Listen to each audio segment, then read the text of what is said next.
এই ভিডিওটা দেখো, পুরুষরাও লক্ষ্মী ভান্ডার টাকা পেত, তবেই তো সরকার নিয়েছে পদক্ষেপ। আমরা ইতিমধ্যে অন্নপূর্ণা যোজনা, যে অন্নপূর্ণা নাম নথিভুক্তকরণ শুরু করেছি, তার প্রথম পর্যায়ে আমরা ৩,০০০ টাকা করে টাকা ট্রান্সফার করব আগামী বুধবার দিন।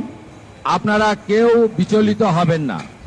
প্রত্যেকের বাড়িতে যারা ফর্ম ফিল আপ করতে পারবেন না, তাদের প্রত্যেকের বাড়িতে আমাদের পক্ষ থেকে লোকেরা যাবে।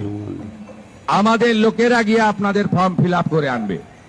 এতটুকু বিচলিত হবেন না, বিভ্রান্ত হবেন না, গুজবে কান দেবেন না, কারণ আমরা চাই প্রকৃত প্রাপকদের হাতে এই অর্থ পৌঁছানো।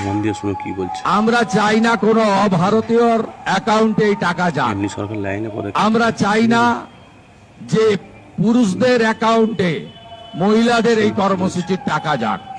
ইতিমধ্যে রাজ্যের বহু জায়গা থেকে অবৈধভাবে পুরুষরা যারা লক্ষ্মীর ভান্ডার পাচ্ছিলেন গ্রেফতার হয়েছেন।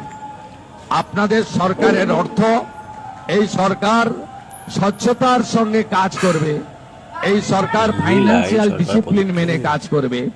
পশ্চিম বাংলায় যারা প্রকৃত প্রাপক তাদের প্রত্যেককে চিহ্নিত করে খুঁজে বের করে তাদের কাছে মাননীয় প্রধানমন্ত্রীর দেওয়া, আমাদের দেওয়া সংকল্প